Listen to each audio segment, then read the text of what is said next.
गुरुविन न मिळे ज्ञान, ज्ञानविन न मिळे जगी सन्मान. जीवन भवसागर तराया, चला वंदू गुरुराया, चला वंदू गुरुराया. आज शिक्षक दिन म्हणजेच शिक्षक गौरव दिन. विद्यार्थ्यांना शाबासकीची थाप देत ज्ञान रुजवणूक करणारे व त्यांना आयुष्यभर इतरांना मार्गदर्शन करून प्रोत्साहन देणाऱ्या शिक्षकांचा आणि त्यांच्या प्रामाणिक कार्याचा गौरव दिन. भावपूर्ण सेवेचा गौरव दिन. खरं तर आज एक शिक्षक काय करू शकतो याचे महान उदाहरण जगाला दाखवून देणारे भारताचे पहिले उपराष्ट्रपती व दुसरे राष्ट्रपती डॉक्टर सर्वपल्ली राधाकृष्णन यांचा आज जन्मदिवस. हा जन्मदिवस अर्थात 5 सप्टेंबर देशभरात शिक्षक दिन म्हणून साजरा केला जातो. लोखंडाचे सोन्यामध्ये रूपांतर करणारे परीस मी कधी पाहिले नाही. कदाचित ते काल्पनिकही असेल, परंतु चालते बोलते परीस मी पाहिले आहे, अनुभवलेही आहे. होय, शिक्षकरूपी परीस आपल्याला लाभलेले आहेत, जे लोखंडरूपी बालकाचे सोनेरी नागरिकांमध्ये रूपांतरण करतात व त्या शिक्षकांचा मला अभिमान आहे व राहील. अशाच एका अष्टपैलू व्यक्तिमत्वाला आपण आज भेटणार आहोत. ते आहेत केशव नांदुरकर सर. सरांबद्दल सांगायचं झालं तर सरांचा प्रवास हा असामान्य आहे. 1988 पासून सर शिक्षण क्षेत्रात कार्यरत आहेत. मॅन्युफॅक्चरिंग इंजिनिअरिंगमध्ये IIT बॉम्बेमधून सरांनी PhDचा अभ्यास केलेला आहे. चला तर मग भेटूयात आपल्या आजच्या उत्सव मूर्तींना.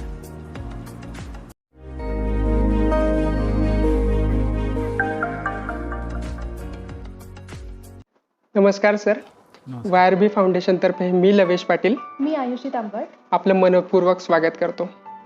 तर सर, आपण डायरेक्ट प्रश्नांनाच सुरुवात करूया. ठीक आहे सर, माझा पहिला प्रश्न असा आहे, आपला एक चांगले शिक्षक व प्राचार्य म्हणून नाव लौकिक आहे.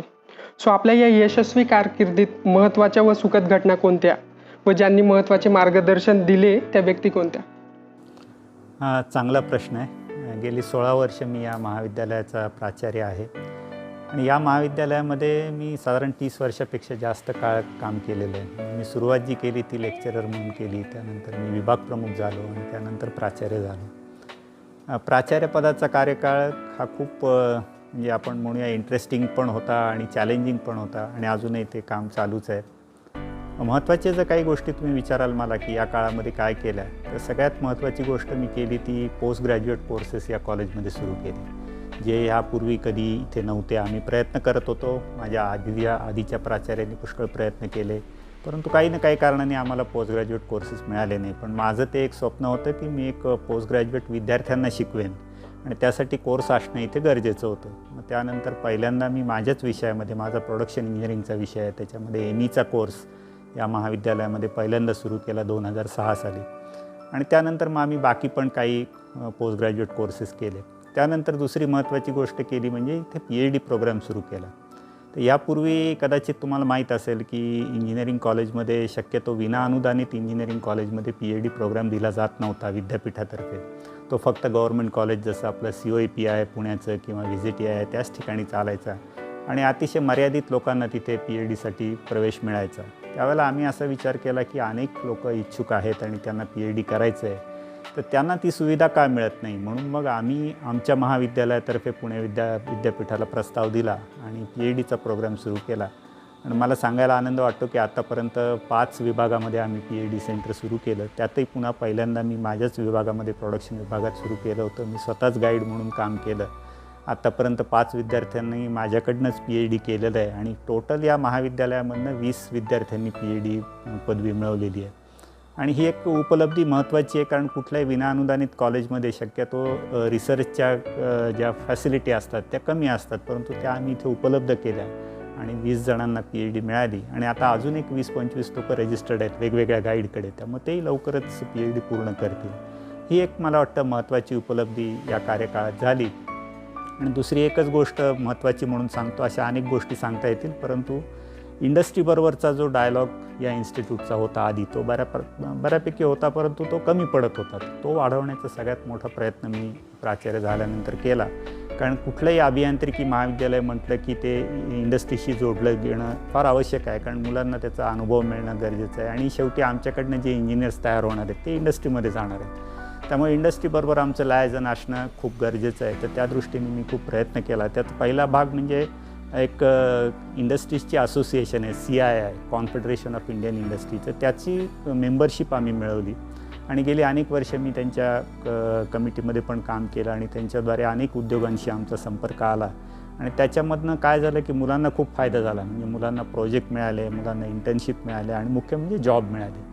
तर आज तुम्ही जर बघाल तर के वाकची प्लेसमेंट ही या भागामध्ये तर सगळ्यात जास्त आहेच, परंतु आता इवन गेल्या वर्षी जेव्हा आपली कोविडची परिस्थिती होती त्याच्यामध्ये सुद्धा आम्ही 500च्या वर विद्यार्थ्यांना कॅम्पसमधनं जॉब देऊ शकलो.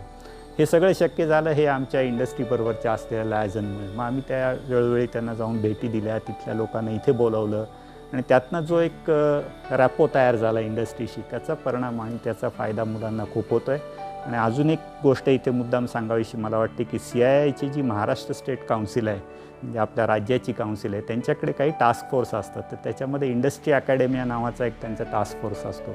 त्याला एक कन्व्हिनर आणि एक को कन्व्हिनर असतो. तर जनरली कन्व्हिनर जो असतो तो इंडस्ट्रीकडचा असतो आणि को कन्व्हिनर हा अकॅडमियाकडचा असतो. तर यावेळेला महाराष्ट्र स्टेटच्या काउन्सिलमध्ये अकॅडमियामधनं त्यांनी माझी निवड केलेली आहे आणि आता हे वर्ष जे आहे हे मी को कन्व्हिनर म्हणून काम करतो. सर पहिल्यांदा मी आपल्याला अभिनंदन करतो. हो, धन्यवाद. आणि खरंच सर, उद्योगधंद्यात आपणास चांगल्या संधी असताना आपण शिक्षण क्षेत्राकडे का आलात? आपण येथे पूर्ण समाधानी आहात का? हाही चांगला प्रश्न आहे आणि संधी होत्या. मी 1987 साली BE झालो, तर त्यावेळेला मला तिथनं कॅम्पसमधनं पण एक कंपनीमध्ये मिळत होती. ती नाशिकमध्ये सुद्धा 2 कंपन्यांकडनं त्यावेळेला मिळत होती आणि मी काही दिवस कंपनीमध्ये काम पण केलं. नगरला किर्लोस्कर कंपनीमध्ये काम केलं आणि तो पण अनुभव मी घेतला. परंतु मला आवड नेहमी शिक्षण क्षेत्राची होती आणि याचं महत्त्वाचं कारण म्हणजे माझे आईवडील दोघंही शिक्षक होते शाळेमध्ये आणि त्यामुळे घरामध्येच कदाचित ते वातावरण होतं आणि आवड होती. आणि असं असतं की प्रत्येक गोष्ट आपण कोणती गोष्ट चांगली करू शकतो हे पण आपल्याला बघितलं पाहिजे. म्हणजे आपण इंडस्ट्रीमध्ये पण मी काम करू शकलो असतो, त्याचा काही प्रश्न नव्हता, परंतु जी गोष्ट आपल्याला आवडते ती करण्यामध्ये आपण प्राधान्य दिलं पाहिजे, या दृष्टीने मी या शिक्षण क्षेत्राकडे वळालो. आणि 88 साली ज्यावेळेला मला ह्या महाविद्यालयामध्ये संधी मिळाली त्यावेळेला मी म्हटलं की आपण प्रयत्न करून बघू किती आपल्याला हे जमतं आहे, नाही झालं तर परत दुसरं हे करता येईल. परंतु मी त्याच वेळेला जॉईन केल्यानंतर माझ्या असं लक्षात आलं की मला हे क्षेत्र आवडतं आहे आणि कदाचित आईवडिलांचा प्रभाव होता किंवा ज्या काही संस्कार होते त्याच्यामुळे मी याच्यामध्ये जास्त यशस्वी होईन असं माझ्या लक्षात आलं आणि मग मी त्या दृष्टीने वाटचाल सुरू केली. सर, तुमच्या या उत्तराने खरंच खूप मुलं प्रभावित होतील, कारण YRB फाउंडेशनही आम्ही त्याच अनुषंगाने सुरू केली आहे की ज्यांना ज्या गोष्टीमध्ये इंटरेस्ट आहे तिकडे काम करता यावं म्हणून. आपल्या आयुष्याच्या विविध टप्प्यात मिळालेले शिक्षक व तुमच्या जीवनात त्यांचा झालेला सकारात्मक परिणाम आम्हाला थोडक्यात जाणून घ्यायला आवडेल. हा तर खूप महत्त्वाचा परिणाम आहे आणि तो प्रत्येकाच्या जीवनात होत असतो. अगदी प्राथमिक शाळेच्या शिक्षकांपासून माध्यमिक शाळेमध्ये असेल किंवा मग आता मी 3 मोठ्या इन्स्टिट्यूट्समध्ये शिकलो. जिथे BE मी पहिल्यांदा केलं ते WIT सोलापूर, त्यानंतर ME मी केलं ते VJTI मुंबईचं जे फेमस हे आहे आणि PhD IIT बॉम्बेमधनं मेकॅनिकल इंजिनिअरिंगमधनं केलं. या सगळ्या मोठ्या शाळेचं शिक्षण माझं म्हणाल तर नाशिकच्या पुरुषोत्तम इंग्लिश स्कूलमधनं झालं. तिथे माझे वडील पण शिक्षक होते आणि तिथे अनेक चांगले शिक्षक मला भेटले. म्हणजे अगदी प्राथमिक शाळेपासून वेगवेगळ्या ठिकाणी लोक भेटले. त्यांनी काही गोष्टींमध्ये मला प्रोत्साहन दिलं की तू असं केलं पाहिजे. मग त्याच्यामध्ये माझं मुख्य आवड माझी लिखाणाची होती, वाचनाची होती, चित्रकलेची होती आणि नाटकात काम करण्याची होती. तर या सगळ्या संधी तिथल्या शिक्षकांनी शाळेच्या लेवलवरती मला दिल्या, त्यामुळे त्याच्यातनं खूप व्यक्तिमत्व विकासासाठी फायदा झाला. सगळ्यात जास्त शिक्षण अर्थातच मी जेव्हा BE करायला गेलो त्यावेळेला पहिल्यांदाच घराबाहेर गेलो होतो, त्यामुळे तिथे बऱ्याच गोष्टी नव्याने शिकायला मिळाल्या. हॉस्टेलचं लाईफ असेल किंवा कॉलेजचं लाईफ असेल किंवा बाकीच्या वेगवेगळ्या प्रांतातून आलेले मुलं असतील, कारण जोपर्यंत आपण शाळेमध्ये असतो तो तिथल्या स्थानिक याच्यातले मुलं येत असतात. ज्यावेळेला आपण मोठ्या इन्स्टिट्यूटमध्ये जातो त्यावेळेला वेगवेगळ्या प्रांतातून येणारे मुलं, त्यांच्याबरोबर राहणं, शेअरिंग करणं आणि शिकणं हा सगळाच एक महत्त्वाचा भाग होता आणि तो खूप झाला.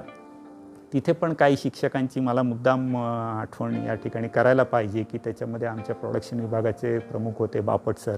त्यांच्याकडनं आम्ही खूप गोष्टी शिकलो आणि एक चांगला शिक्षक कसा असावा आणि त्यांनी कसं शिकवावं, मुलांकडे किती लक्ष द्यावं हे आम्ही त्यांच्याकडनं खूप शिकलो. आणि तिथे एक प्राचार्य होते मदनाईक म्हणून, ते दुर्दैवाने आता नाही आहेत. ते पहिले फाउंडर प्राचार्य होते त्या इन्स्टिट्यूटचे आणि अतिशय नॉलेजेबल आणि आमच्याच विभागाचे होते प्रोडक्शनचे, त्यामुळे ते आम्हाला शिकवत असत. तर त्यांच्याकडनं खूप गोष्टी अशा शिकलो की रिसर्च कसा केला पाहिजे, प्रोजेक्ट कसा केला पाहिजे, रिपोर्ट कसा लिहिला पाहिजे, ह्याचं त्याच काळामध्ये म्हणजे BEच्या काळामध्येच त्यांनी आमच्यावरती इतका चांगला संस्कार केला की त्यानंतर मी ज्या ज्या ठिकाणी गेलो त्या ठिकाणी माझे रिपोर्ट्स आणि माझे कम्युनिकेशन नेहमी चांगले असायचे. तर याचं श्रेय मी नक्कीच त्यांना देईन. सगळ्यात मोठा जर इफेक्ट तुम्ही म्हणाल तर तो नेहमी PhD गाईडचा असतो की ज्यावेळेला आपण PhD करतो त्यावेळेला PhDला IITमध्ये एक प्रोसेस म्हणतात. म्हणजे ते नुसतं तुम्ही एक ॲडमिशन घेतली आणि एक PhDचा कागद घेतला असं ते धरत नाहीत. तर ते म्हणतात की ही एक प्रोसेस आहे आणि जो विद्यार्थी आधी येतो PhD करायला आणि जो PhD कंप्लीट करून त्या इन्स्टिट्यूटमधनं बाहेर जातो त्याच्यामध्ये बदल झाला पाहिजे.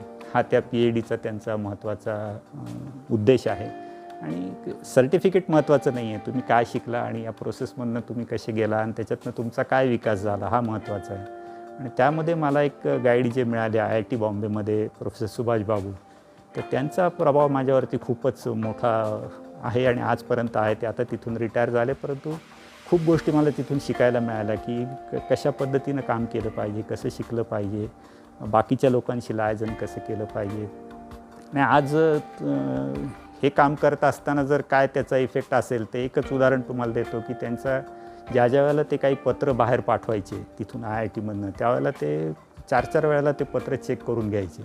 आणि त्यांचं म्हणणं असं होतं की त्याच्यात एकही चूक असता कामा नये आणि कारण त्याच्यावरती माझी सही आहे खाली आणि ती सहीचं पत्र ज्यावेळेला बाहेर जाईल त्यावेळेला एकही चूक असता कामा नये. आज इतकी वर्ष झाले मला PhD पूर्ण करूनसुद्धा 20-22 वर्ष झाले. 2002 सालीच मी कंप्लीट केली. परंतु हा विचार कधी डोक्यातनं जात नाही. आज माझे जेवढे पत्र आहेत तेवढे प्रत्येक पत्र हे नेहमी अचूकच असेल हे मी करतो. कदाचित इथे काही लोकांना त्याचं हे होत असेल की परत टाईप करावं लागतं, परंतु हे मी स्वतः तिथे पाहिलं होतं की परत पत्र टाईप करूनसुद्धा चालेल परंतु एकही शब्द किंवा एकही ओळ त्यात चुकीची गेली नाही पाहिजे. तर हा प्रभाव आपल्यावरती बरेच वर्ष राहतो आणि कदाचित त्यांनी खूप चांगल्या गोष्टी घडतात की आज माझ्याकडनं जे पत्र जातं आहे मला 100% खात्री आहे की त्यात चूक नसणार. हा प्रभाव हा या शिक्षकांचा आहे आणि तो आपण कधी विसरू शकत नाही. सर, शिक्षणाचा वारसा घरापासूनच सुरू झाल्यामुळे आणि तुम्ही अशा बऱ्याच गोष्टी आयुष्यात जमा करत गेलात त्यामुळे आज तुम्ही या पदापर्यंत येऊन पोहोचला. सर, शिक्षण क्षेत्रात तंत्रज्ञानाचा मोठा शिरकाव शिक्षण व्यवस्थेवर सकारात्मक परिणाम करतो आहे का, की काही काळजी घेणे आवश्यक वाटते? तंत्रज्ञानाचा वापर तर होणारच आहे आणि आता आपण पाहिला कोविडमध्ये तो प्रभाव जास्त वाढत गेला कारण आपल्याला बरेचसे नियम आले की सोशल डिस्टन्सिंग आलं, मुलं आता वर्गामध्ये नाही आहेत. माझं वैयक्तिक मत तुम्ही विचाराल तर मुलांनी वर्गामध्ये येऊन शिकलं पाहिजे. हा केव्हाही जो कोणत्याही जुन्या शिक्षकाला तुम्ही विचाराल तर त्या प्रत्येकाचा मुद्दा तोच असेल. याचा अर्थ असा नाही की आम्हाला टेक्नॉलॉजी येत नाही म्हणून आम्ही वापरत नाही. आम्हाला पण येते, आम्ही पण आधीपासूनही करत होतो आणि आता या वर्षभरामध्ये सुद्धा सगळ्या शिक्षकांनी अतिशय चांगल्या पद्धतीने टेक्नॉलॉजी वापरली. ऑनलाईन पद्धतीने लेक्चर घेतले, कोणी व्हिडिओ तयार केले, कोणी काही दुसरे असाइनमेंट तयार केले आणि मुलांपर्यंत मटेरियल वेगवेगळ्या माध्यमातून पाठवलं. सगळ्या माध्यमाचा वापर केला. कॉम्प्युटरचा वापर तसा आम्ही खूप आधीपासून करतो आहे. म्हणजे कॉम्प्युटर हा नवा नव्हताच. फक्त आता प्रश्न असा होता की ऑनलाईन प्लॅटफॉर्म कुठला वापरायचा आणि तो आपण कसा वापरणार आणि त्याचा जास्त चांगला उपयोग शिक्षणासाठी कसा करायचा. तर तो आम्ही निश्चितच या काळामध्ये केला आणि आता मला असं दिसतं आहे की पुढच्या कालावधीमध्ये टेक्नॉलॉजीचा वापर हा जास्तीत जास्त होत राहणार आहे आणि तो करावा लागणार आहे आपल्याला. कदाचित फिजिकल शाळा सुरू होतील, कॉलेजेस सुरू होतील तरी पण त्याला पूरक म्हणून आपल्याला टेक्नॉलॉजी वापरावी लागणार आहे. आता कोविडच्या आधीचा काळ जर तुम्ही बघितला तर त्यावेळेला सुद्धा आम्ही PowerPoint प्रेझेंटेशनद्वारे वर्गामध्ये शिकवतच होतो. तो सुद्धा टेक्नॉलॉजीचा वापरच होता. आता त्याचा वापर किती करायला पाहिजे हा एक फक्त शिक्षकांसाठी प्रश्न आहे.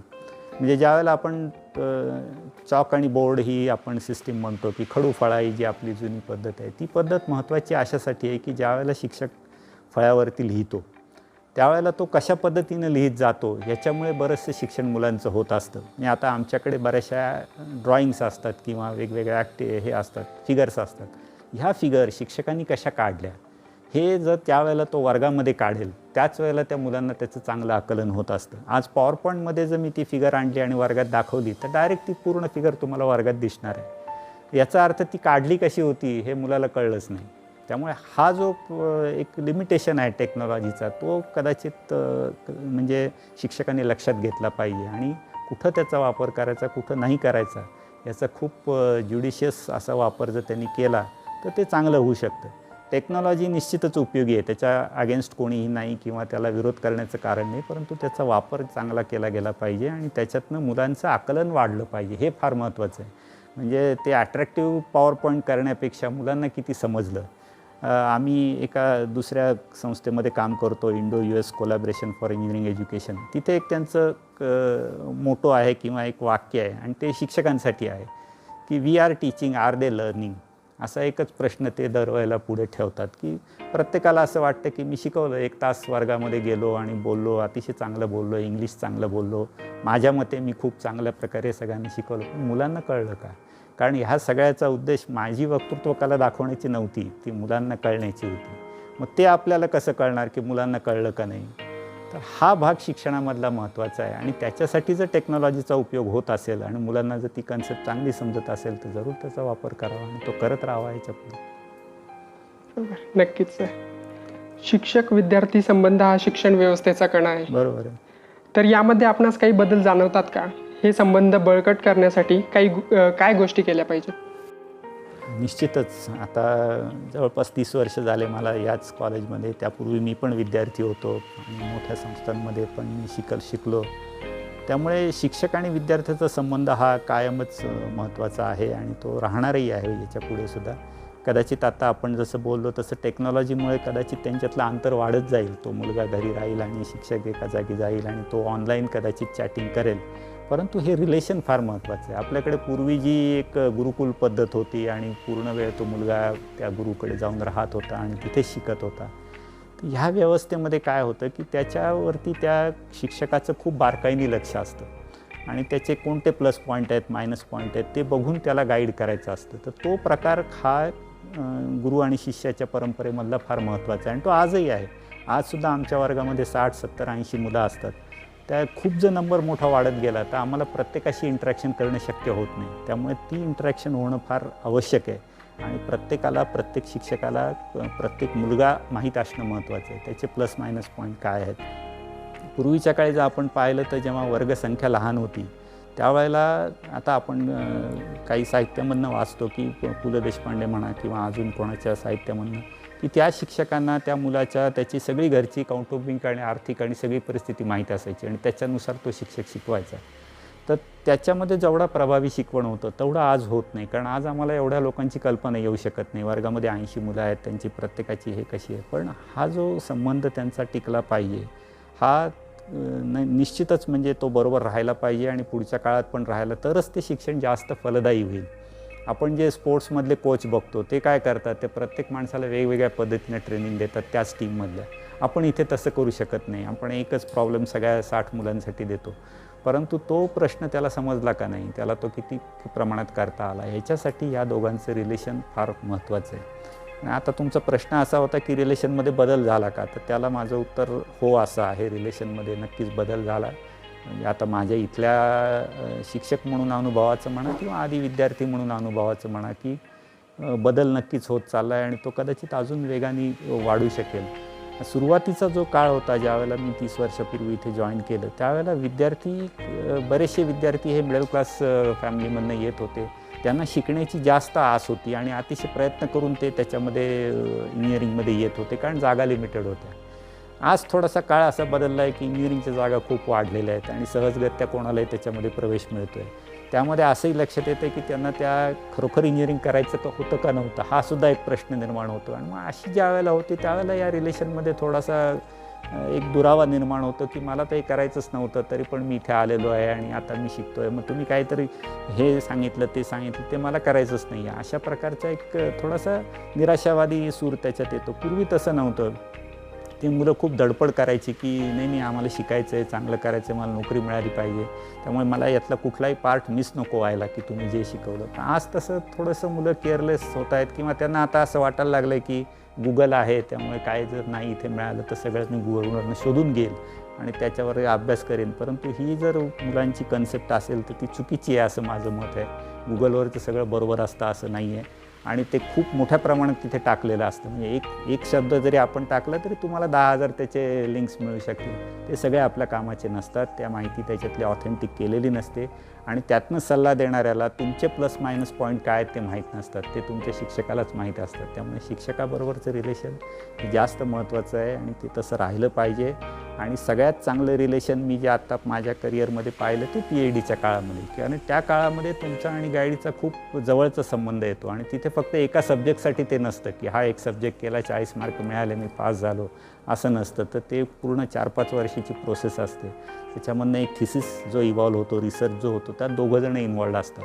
आणि त्यावेळेला मग अनेक गोष्टी म्हणजे मी तर माझ्या गाईडबरोबर अनेक गोष्टी शिकलो. नुसता थिसिसचा तर विषय बाजूलाच राहिला, परंतु त्यांनी शिकवावं कसं, कारण ते स्वतः वर्गामध्ये पण शिकवायचे. IITला शिकवावं कसं, रिसर्च कसा करावा, बाकीच्या लोकांशी.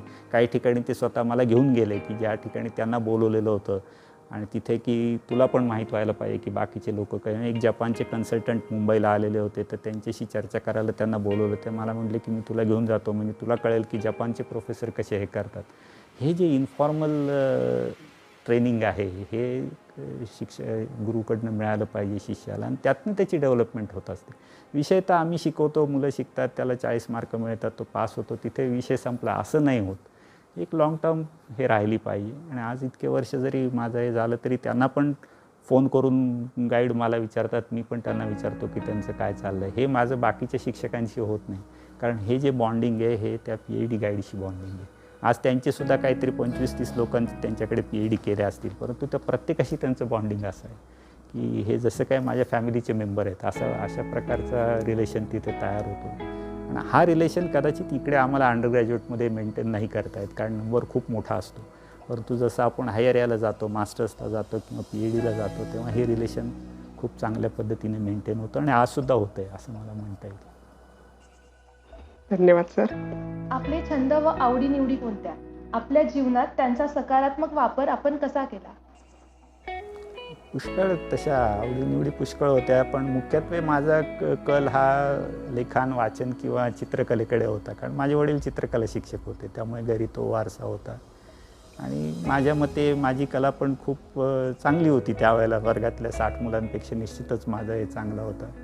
त्याचा त्यावेळेला वापर झाला. पण आज दुर्दैवाने काढायला वेळच मिळत नाही, चित्र काढायला वेळच मिळत नाही ॲडमिनिस्ट्रेटिव्ह आणि ह्याच्यात. पण वाचनाची आवड मात्र माझी जी पहिली होती ती मी अजूनही ठेवलेली आहे. आजसुद्धा मी किती वेळ झाला तरी काही ना काहीतरी वेगळं वाचतो. म्हणजे आपलं जे टेक्निकल आमचं चालतंच आहे. दिवसभर माझे ॲडमिनिस्ट्रेटिव्ह कामं तर खूप असतात, काही वेळेला ते मला घरी घेऊन जाऊन त्याच्यावरती सहाय्य करावं लागतात, त्याच्यातही वेळ जातो.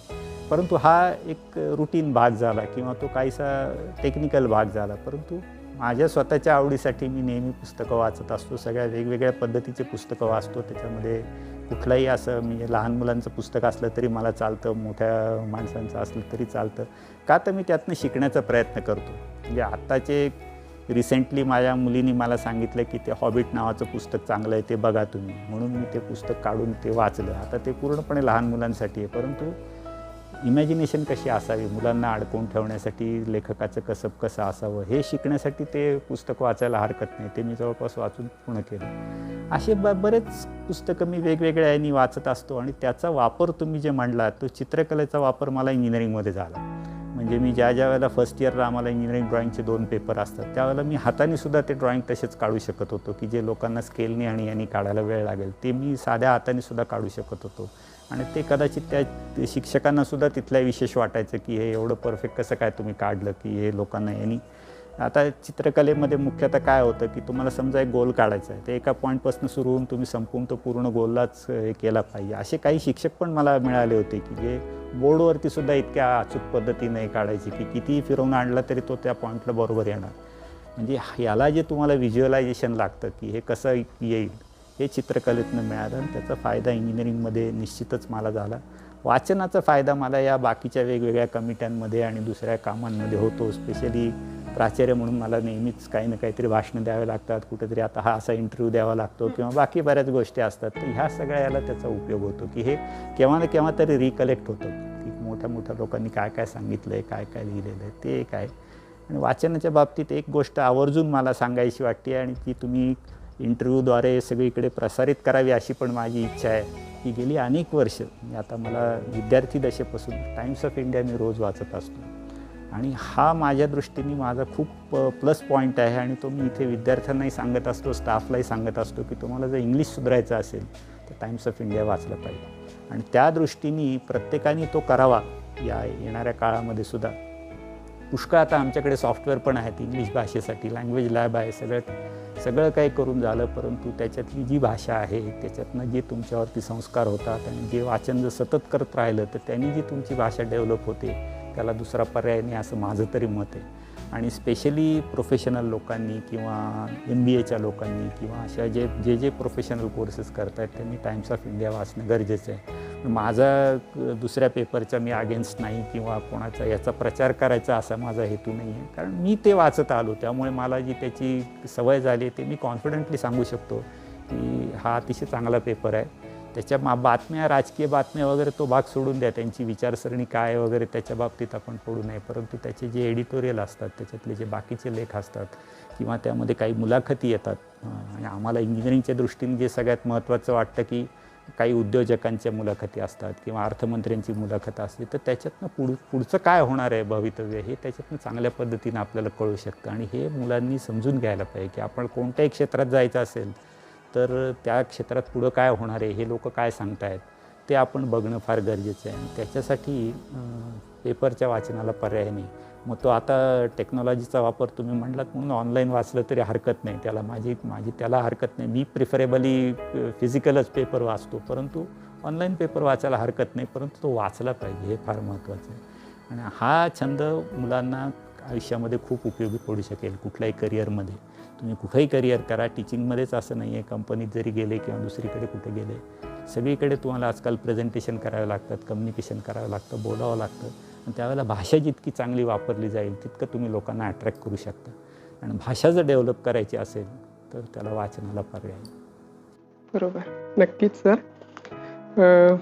सर, एक आदर्श शिक्षक व आदर्श विद्यार्थी कसे असावेत याबाबत आपल्या काय अपेक्षा आहेत?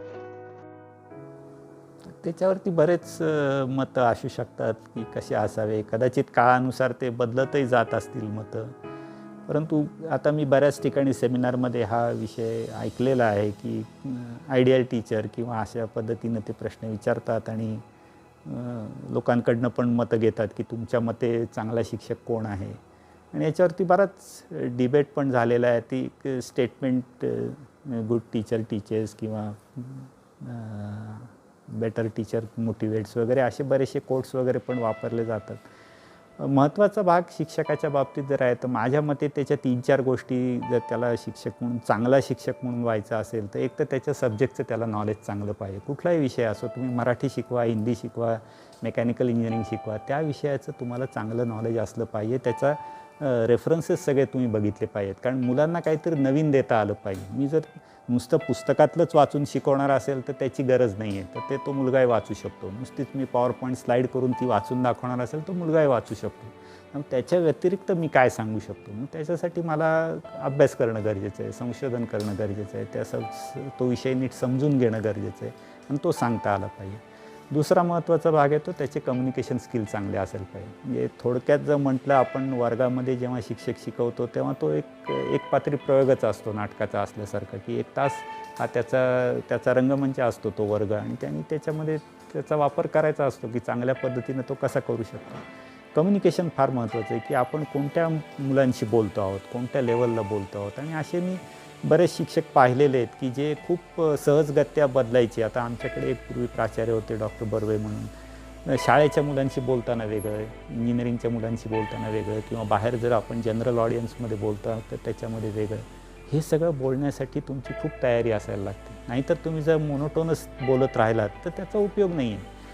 मी आज माझ्या इंजिनिअरिंगच्या वर्गामध्ये जे शिकवतो तेच मी एखाद्या 7वी-8वीच्या वर्गामध्ये जाऊन शिकवायला लागलो तर मी फेल होईल, कारण त्याचा उपयोगच नाही आहे. त्यांच्याशी कम्युनिकेट करण्याची भाषा वेगळी आहे, त्यांचं वय वेगळं आहे, त्यांचं अंडरस्टँडिंग वेगळं आहे. तर त्या पद्धतीनं ते करता आलं पाहिजे आणि हे त्या टीचरला समजलं पाहिजे. दुर्दैवाने बऱ्याच वेळेला आम्ही पाहतो की ते हे लक्षात न घेता लोक बोलत राहतात आणि मग ते थोडंसं निरस होतं, कंटाळवाणं होतं आणि मुलांना त्याच्यामध्ये इंटरेस्ट राहत नाही. त्यामुळे कम्युनिकेशन हा फार महत्त्वाचा भाग आहे. आणि मगाशी मी म्हटलं तसं मुलांच्या क्षमता समजून घेणं आणि आपण म्हणतो आहे की we are teaching but are they learning, हा एक भाग त्यांनी सारखा लक्षात ठेवला पाहिजे जर त्याला चांगला शिक्षक व्हायचा असेल तर.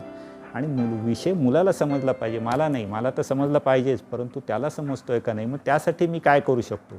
मग काहीतरी इनोव्हेटिव्ह टेक्निक केले पाहिजेत, काहीतरी वेगवेगळ्या संकल्पना वापरल्या पाहिजेत, काही प्रॅक्टिस केल्या पाहिजेत आणि त्या करून शेवटी खात्री करून घेतली पाहिजे की मुलाला समजलं ते. आणि मग आपण आपल्याकडे असलेल्या रिसोर्सेसचा वापर करून हे कसं जास्त चांगलं करू शकतो, हे जो करेल तो चांगला शिक्षक होईल, तो मुलांच्या लक्षात राहील. त्याच्याबरोबर मुलांच्या पण जबाबदाऱ्या आहेत. तुम्ही म्हणालात की मुलांनी कसं असावं, तर ते विद्यार्थ्यांनी एक पहिली गोष्ट लक्षात घेतली पाहिजे की आपण आता विद्यार्थी आहोत. तर आता मला विद्यार्थी आहे म्हणजे मला विद्या मिळवायची आहे, तर ती मिळवण्यासाठी मी थोडीशी उत्सुकता दाखवली पाहिजे की मला शिकायचं आहे, मी प्रयत्न केले पाहिजेत. शिक्षक काहीतरी सांगतायत त्याच्यानुसार पुढं जाऊन मी केलं पाहिजे, मी स्वतः अभ्यास केला पाहिजे, त्याच्यावरती प्रॅक्टिस केली पाहिजे, स्वतः काहीतरी लिहून काढलं पाहिजे आणि सगळ्यात महत्त्वाचं म्हणजे काही प्रश्न विचारले पाहिजे.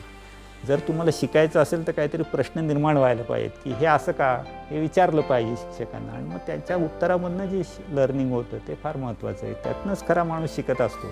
बाकी जे 1 तास लेक्चर होतं त्याच्यातनं फारसं शिक्षण होत नाही, परंतु तुम्ही प्रश्न विचारले, अडचणी समजून घेतल्या, शिक्षकाकडनं समजावून घेतलं तर ते जे काय डाऊट्स तुमचे क्लिअर होतील ते तुम्हाला कायम लक्षात राहतात. मग ते शिक्षण आहे, दुसरं काय. मग त्याच्यात स्वतः प्रयोग करून आपण पुढं जायचं असतं की हा भाग मी शिकलो, आता हा मला कसा वापरता येईल माझ्या प्रॅक्टिसमध्ये. हे जर मी वापरलं तर ते 1दा 2दा 3दा वापरलं की मी त्याच्यात प्रोफिशियंट होऊन जातो. आपण कुठली गोष्ट सायकल शिकायला चालवायला शिकतो तेव्हा पहिल्यांदा पडतो, पण नंतर एक 4-5 वेळा प्रॅक्टिस झाल्यानंतर तुम्ही प्रोफिशियंटली हे करू शकता. मग हे त्या विद्यार्थ्यांनी करायचं आहे. त्याच्यानंतर त्याच्या शिक्षकाचं काम संपलं, त्याच्यानंतर त्यांनी करायचं. मग त्याच्या सायकलवर त्यांनी अजून काय ट्रिक करायचं आहे त्यांनी बघायचं पुढं. पण पहिली जी स्टेप होती सांगण्याची त्याच्यामध्ये त्या समोरच्या माणसाकडनं शिकून घेतलं पाहिजे आपण, आणि त्याची उत्सुकता विद्यार्थ्यांनी पण दाखवली पाहिजे. काही वेळेला असं होतं की विद्यार्थी थोडंसं अलिप्त राहतात की हा आमच्यासाठी नाहीच आहे, तुमचं चाललं आहे दुसऱ्यासाठी. असं असेल तर मग ते शिक्षकाला पण डिमोटिवेटिंग होतं की अरे मी एवढं शिकवण्याचा प्रयत्न करतो आहे आणि कोणी ऐकत नाही आहे. असं न होता, आणि त्याचं कारण कदाचित असं असू शकेल, मी जसं मगाशी म्हणलो की काही लोक अनिच्छेने इथे आलेले आहेत, तर ते एक कारण असू शकेल. तर त्याच्यासाठी त्यांनी ते योग्य कोर्स घेतला पाहिजे की आपली आवड काय, म्हणजे मग त्याच्यामध्ये त्याला शिकण्याची जास्त आवड निर्माण होईल आणि तो अधिक प्रश्न विचारेल, अधिक माहिती काढेल आणि ती करून घेईल, आणि मग तो शिक्षण जास्त त्याच्यासाठी उपयोगी होऊ शकेल. जर त्याला अनिच्छेने दुसऱ्या कोर्समध्ये टाकलं तर ते शिक्षण त्याच्यासाठी उपयोगी होणार नाही. सर, तुमचे हे विचार ऐकून मला एक शिक्षकांप्रती एक सुविचार आठवला. तो असा की सामान्य शिक्षक सांगतात, चांगले शिक्षक स्पष्ट करतात, वरिष्ठ शिक्षक प्रात्यक्षिक करून दाखवतात आणि एक महान शिक्षक विद्यार्थ्यांना प्रेरित करतात. आणि तुम्ही विद्यार्थ्यांनाच नव्हे तर शिक्षकांना देखील प्रेरित करत आले आहेत. खरंय सर. भारतीय शिक्षण पद्धतीचे काय वैशिष्ट्ये आहेत त्याबद्दल आपणास काय वाटते? भारतीय शिक्षण पद्धती निश्चितच चांगली आहे. म्हणजे मी आता अनेक शिक्षण पद्धती पाहिल्या आहेत, नाही असं नाही. सुदैवाने मला बऱ्याच देशांमध्ये प्रवास करण्याची संधी मिळाली तिथल्या, आणि आता शिक्षण क्षेत्रात असल्यामुळे मी प्रत्येक ठिकाणी युनिव्हर्सिटीमध्ये जाऊन तिथल्या लोकांशी बोललो, काही ठिकाणी कॉन्फरन्ससाठी गेलो, काही ठिकाणी दुसऱ्या कामासाठी जरी गेलो तरी तिथल्या शिक्षण पद्धतीचा विचार केला. आणि हे सगळं करत असताना भारतीय शिक्षण पद्धती निश्चितच चांगली आहे, याच्याबद्दल काही दुमत नाही आहे. ह्याचं कारण असं आहे की पुन्हा आपण आपलं जे रिलेशन तुम्ही म्हणताय शिक्षक आणि विद्यार्थ्याचे रिलेशन आपल्याकडे खूप चांगली आहे. आणि सगळ्यात महत्त्वाचं आपल्या शिक्षण पद्धतीचं हे आहे की आपण गुरुला जास्त मान देतो. मग तो कोणताही शिक्षक असो, त्याला त्याचा सन्मान करतो आणि तो जे सांगतोय ते योग्य आहे असं समजून आपण त्याच्याकडनं ज्ञान घेण्याचा प्रयत्न करतो. बाहेरच्या बऱ्याचशा संस्कृतीमध्ये मी पाहतो, आता अमेरिकेमध्ये मी 3-4 वेळेला जाऊन आलो, बऱ्याच युनिव्हर्सिटीमध्ये गेलो. माझी मुलगी पण तिथल्या युनिव्हर्सिटीत शिकते, त्यामुळे त्यांच्या प्राध्यापकांशी पण बोलणं होतं. थोडंसं इन्फॉर्मल पद्धतीचं शिक्षण पद्धती तिथं आहे की ते तुम्ही नावाने बोलवू शकता शिक्षकाला, त्याच्याशी मैत्रिणी बोलू शकता आणि त्यांच्या घरी जाऊन इन्फॉर्मल पद्धतीनं करू शकता. तर त्याच्यामध्ये कदाचित शिक्षणाचा वेगळा पद्धत असेल याची, पण आपली जी पद्धत आहे की गुरुला महत्त्व देऊन त्याच्याकडनं ते जे सांगतात ते निष्ठेने ऐकून त्याच्यावरती अभ्यास करणं, ही मला वाटतं सगळ्यात महत्त्वाचं वैशिष्ट्य आहे. आज गेली अनेक वर्ष, शतकानुशतकं आपण हे करत आलेलो आहोत आणि त्याचे खूप चांगले परिणाम आपल्याला दिसलेले आहेत की आज कुठेही तुम्ही जरी गेलात तरी भारतीय विद्यार्थ्यांना प्रेफरन्स का दिला जातो? अमेरिकेमध्ये सुद्धा आज आमच्याचकडनं कितीतरी हजारो विद्यार्थी याच कॉलेजचे गेलेले आहेत आणि बाकी पण सगळीकडनं जात असतात. का प्रेफरन्स दिला जातो? तर ते ज्या पद्धतीतनं शिक्षण पद्धतीमधनं आलेले आहेत तर त्याचं त्यांना विशेष वाटतं की हे विद्यार्थी एवढं कसं काय करू शकतात, ते आमच्याकडचे मुलं तर एवढं करू शकत नाहीत. आता एका युनिव्हर्सिटीमध्ये अमेरिकेत मी ज्या ठिकाणी गेलो होतो तिथे आमची एक कॉम्प्युटरची विद्यार्थिनी होती. तिथे त्यांना त्या युनिव्हर्सिटीला तिला भेटण्यासाठी आम्ही गेलो.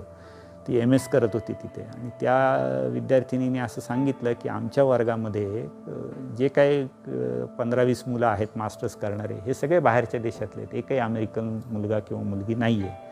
तेव्हा मी तिला मुद्दाम विचारलं की असं कसं काय की इथलं कोणी नाही? ठीक आहे बाहेरचे मुलं आहेत पण इथलं तर पहिलं कोणतरी पाहिजे की त्या कॉलेज त्या देशातलं आहे. तर तिने सांगितलं की हा जो माझा अल्गोरिदम्सचा विषय आहे, हा अल्गोरिदम्सचा विषय गणितावर आधारित असल्यामुळे इथल्या मुलांना अवघड जातो आणि त्यामुळे ते हा अल्गोरिदम्सचा विषयच घेत नाहीत, ते दुसऱ्या कुठल्या तरी आर्ट्स किंवा याच्या विषयामध्ये जातात आणि त्याच्यामध्ये ते डिग्री घेतात. ते इथले लोक इंजिनिअरिंगला जरी आले तरी ते अल्गोरिदम्स आणि मॅथमॅटिक्सच्या भानगडीत पडत नाहीत. आता हा ज्या वेळेला आपल्याला उत्तर अशा पद्धतीचं मिळतं त्यावेळेला आपल्याला कळतं की मग ह्या जागा आपली मुलं भरतायत की ती मुलं करत नाही आहेत ती. याचा अर्थ यांना मॅथमॅटिक्स आणि अल्गोरिदमची भीती वाटत नाही आहे. जे काय इथून ते शिकून गेले ते त्याच्या पद्धतीनं चांगल्या पद्धतीनं तिथं ते करू शकत आहेत. हाच एक पुरावा आपल्याला म्हणता येईल की आपल्याकडची जी शिक्षण पद्धती आहे ती चांगली आहे आणि त्याच्यामध्ये आपण 1 to 1 लक्ष देतो मुलांना. आपल्याकडे एक सिस्टीम आहे की दरवर्षी काय काय शिकवलं पाहिजे की जे शिकल्यानंतर तो पुढे शिकत जाईल. अशी जी आपली सिस्टीम गेली अनेक वर्ष आपण बसवलेली आहे ती चांगली आहे आणि आपले शिक्षक चांगलं काम करत आहेत. त्यामुळे निदान ग्रॅज्युएशनपर्यंत तरी मुलांना काही अडचण नाही आहे. तोपर्यंतचे शिक्षण हे आपलं निश्चितच चांगलं आहे असं म्हणता येईल. खरंच खूप अभिमानास्पद गोष्ट आहे सर की आपले विद्यार्थी म्हणजे तिथल्या कॉम्प्लेक्स शिक्षण पद्धतीला अगदी चांगल्या पद्धतीने तोंड देतात, काही अडचण नाही. सर माझा पुढचा प्रश्न असा आहे, नवीन शैक्षणिक धोरण 2020 अंमलबजावणीत काही आव्हाने आपणास जाणवतात का? तसेच या धोरणानुसार विद्यार्थ्यांना कसा फायदा होईल? नवीन शैक्षणिक धोरण चांगलं आहे, त्याच्याबद्दल काही प्रश्न नाही. अनेक त्यांनी मिटिंगा घेऊन सर्वे करून आम्ही त्याच्यामध्ये पण इन्वॉल्व होतो. काही वेळेला सुरुवातीला नाशिकमध्ये पण त्याच्या मिटिंग झालेल्या होत्या, मी त्याच्यामध्ये भाग घेतला होता आणि खूप अभ्यास करून ती धोरण बनवलेलं आहे, याच्याबद्दल काही डाऊट नाही आहे.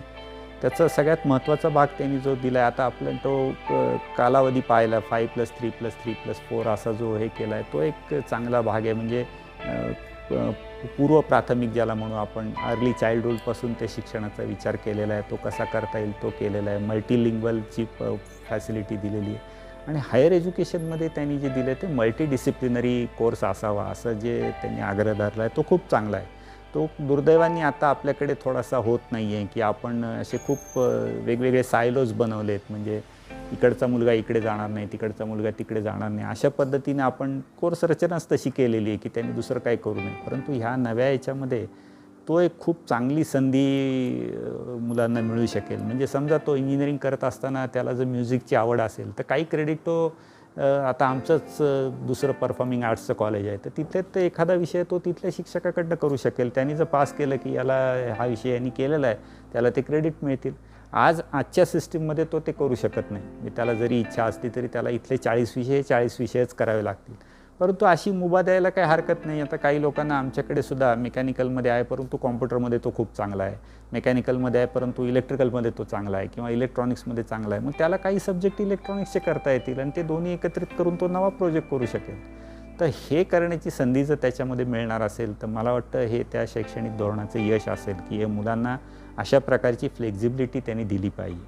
आणि दुसरा एक महत्त्वाचा मुद्दा माझ्या दृष्टीने त्याच्यात आहे, आता बरेच त्याच्यात चॅप्टर्स आहेत आणि हे आहेत, मला त्यातली जी कन्सेप्ट आवडली ती अकॅडमिक बँक ऑफ क्रेडिट ही जी कन्सेप्ट आहे की त्याच्यामध्ये तुम्ही एका संस्थेमध्ये जाऊन एखादा कोर्स केला, सब्जेक्ट केला, त्याची जी क्रेडिट मिळाले ते घेऊन तुम्ही दुसऱ्या संस्थेमध्ये जाऊ शकता आणि त्यांना दाखवू शकता की हे माझ्या जसे काय बँकेत पैसे आहेत तसे माझ्या बँकेमध्ये क्रेडिट आहे आणि हे तुम्ही वापरा.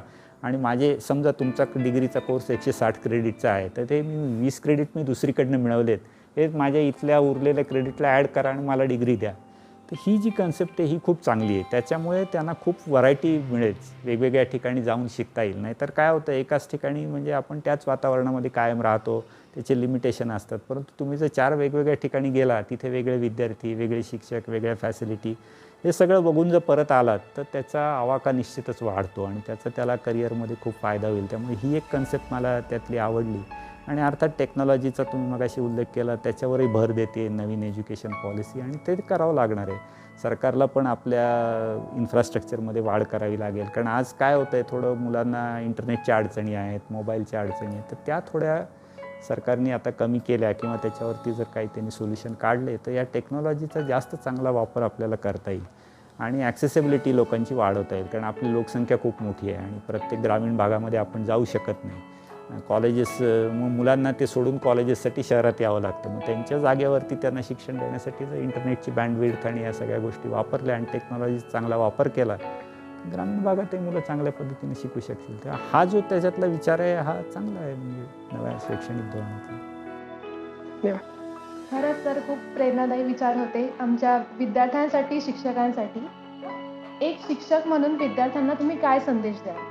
तसेच आमच्या YRB परिवारासाठीही काही मार्गदर्शन सुचवा. तुमचं परिवार तर चांगलं काम करतो आहे, त्यांनी मगाशी मला सांगितलं, बऱ्याच ॲक्टिव्हिटी तुम्ही करताय, तशाच करत राहा, त्याची गरज आहे. मुलांना मार्गदर्शनाची खूप गरज आहे, ती म्हणजे मला वेळोवेळी जाणवते आणि जास्त केव्हा जाणवते तर ती ॲडमिशनच्या वेळेला, की ज्या वेळेला मुलं ॲडमिशनसाठी येतात त्यावेळेला खूप कन्फ्युजन मला दिसून येतं. आज इतके वर्ष मी इथे बघतो आहे आणि दरवेळेला म्हणजे आता मे जूनमध्ये, आता थोडं करोनानी त्याचं ॲडमिशनचा काळ बदलला आहे, परंतु ज्या नेहमीचा आपला मे जूनचा जो काळ असतो, अनेक पालक येतात, विद्यार्थी येतात आणि ते बोलत असतात आणि विचारत असतात, तर त्याच्यामध्ये कन्फ्युजन खूप दिसून येतं की नेमकं काय करायचं हे त्यांना माहिती नाही आणि पालकांना पण माहीत नसतं. पालक एका क्षेत्रात असतात, त्यांना दुसरं हे असतं आणि हे सगळे लोक हे फक्त IQ माहितीवरती काम करतात. मग काहीतरी कोणाचा तरी काका मामा कुठेतरी तो हे झाला, कॉम्प्युटर इंजिनियर झाला, त्याला एवढा पगार मिळाला म्हणून मला पण कॉम्प्युटर करायचं, हा विचार मुलांनी सोडून द्यावा. हा माझा सगळ्यात महत्त्वाचा सल्ला नेहमी जे माझ्याकडे लोक येतात त्यांना होता. आणि त्यांनी पहिल्यांदा काय केलं पाहिजे तर त्यांची स्वतःची ॲप्टिट्यूड टेस्ट करून घ्यायला पाहिजे की आपला विषय कुठला चांगला आहे. आणि प्रत्येकाचा असा असतो की प्लस मायनस पॉईंट असतात. कोणी माणूस तुम्ही घ्या, त्याला प्लस मायनस पॉईंट हे असणारच. तेव्हा काही गोष्टीमध्ये तो चांगला असतो, काही गोष्टीमध्ये त्याला लिमिटेशन असतात. त्यामुळे ह्या चांगल्या गोष्टी त्याच्या कुठल्या आहेत याच्या फील्डमध्ये जर त्याला करिअर करायला मिळालं तर तो नक्की यशस्वी होणार. मग त्या विद्यार्थ्यांसाठी माझा एक महत्त्वाचा विचार हा आहे की तुम्ही आधी तुमची आवड निवड समजून घ्या. तुम्हाला काय चांगलं जमतं ते तुम्ही समजून घ्या. ते लागलं तर काउन्सिलरची मदत घ्या की काय करायला पाहिजे आणि त्याच कोर्सला तुम्ही प्रवेश घ्या. आज फक्त मेडिकल किंवा इंजिनिअरिंग हे 2 क्षेत्र राहिलेले नाही आहेत. पूर्वी असं होतं की प्रत्येकाला मेडिकलमध्ये जायचं किंवा प्रत्येकाला नाही. तशी गरज नाही आहे. आज इतके अनेक क्षेत्र तुम्हाला आहेत. सर्व्हिस सेक्टर खूप मोठं होतं आहे आणि त्याच्यामध्ये तुम्ही करून चांगलं करिअर करू शकता. इथे देशात परदेशात सगळीकडे करू शकता. त्यामुळे तुमची आवड काय आहे, तुमचं स्ट्रेंथ काय, आपण जे स्ट्रेंथ विकनेस ॲनालिसिस म्हणतो ते काय ते करून घ्या. काउन्सिलरची मदत घ्या आणि मग तो कोर्स करा. आणि एकदा घेतला की मग त्या कोर्सच्या मागे लागून तो नीट चांगल्या पद्धतीनं पूर्ण केला पाहिजे. कारण आता माझ्याकडे बरेच मुलं येतात की 1 वर्षानंतर सोडतात, 2 वर्षानंतर सोडतात, आता मला जमत नाही. मग तुम्ही 2 वर्ष आयुष्यातले वाया घालवले. तर हे फार वाईट आहे. का कुठल्याही मुलाच्या जीवनामधले तरुणपणातले 2 वर्ष जाणं, आता याच्यानंतर हा दुसऱ्या कोर्सला जाणार, तिथे ती डिग्री करेल, होईल, यशस्वी होईल, तो प्रश्न नाही. पण हा जो काळ गेला त्याचं काय? त्यामुळे हा जो निर्णय आपण आधीच चांगल्या पद्धतीने घेतला असता तर तो कदाचित चांगला झाला असता. त्यामुळे माझं पहिलं सांगणं मुलांना आहे की कोणीतरी केला कोर्स म्हणून मी केला असं करू नका. कारण आपली स्वतःची स्ट्रेंथ वेगळी असते, आपले विकनेस वेगळे असतात. त्या माणसाने केलं तर तो कदाचित यशस्वी झाला, परंतु त्यांनी पण काही अडचणी केलेल्या असतात, त्या आपल्याला माहीत नसतात. आज आपल्या काय लक्षात येतं की त्याला अमेरिकेत जायला मिळालं, त्याला $1 लाख पगार आहे. अरे ठीक आहे, पण त्याच्या मागे त्यांनी काय एफर्ट्स केले होते हे कुठे तुम्हाला माहिती आहे? आज तुम्हाला फक्त तो पगार दिसतोय. तर तसं न करता आपली स्ट्रेंथ काय, आपल्याला जर ते चांगलं जमत असेल आपल्यालाही मिळू शकेल. पण जमत नसेल आणि तुम्ही जर त्याच्यामध्ये जबरदस्तीने त्या कोर्समध्ये त्या मुलाला टाकलं तर त्याच्यामध्ये त्याचं फेल्युअर होऊ शकतं. मग त्याला तो इंटरेस्ट राहत नाही त्या विषयामध्ये, मग तो कसा तरी पास होतो. पुढे करिअरही असंच होतं की मला हे करायचंच नव्हतं. अशा पद्धतीचं एक कुठेतरी बॅक ऑफ द माइंड त्याचं राहतं. तर ते अवॉइड केलं पाहिजे आपण. आणि जे काय कोर्स तुम्ही कराल तो आवडीने करा, शिकण्याचा प्रयत्न करा, माहिती जमा करा. आणि जास्तीत जास्त चांगलं त्या क्षेत्रात कसं जाता येईल याचा प्रयत्न करा. हाच मुलांना मेन संदेश द्यायला पाहिजे आता. सो धन्यवाद सर. तुम्ही तुमचा वेळ काढून सगळ्या विद्यार्थ्यांना आणि YRB फाउंडेशनला जे मार्गदर्शन केलं आणि तुमचे विचार आमच्यापर्यंत मांडले, तर त्याच्यासाठी मी खूप खूप आभार मानतो आपले. आणि YRB फाउंडेशनतर्फे आम्ही एक टोकन तुम्हाला देऊ इच्छितो.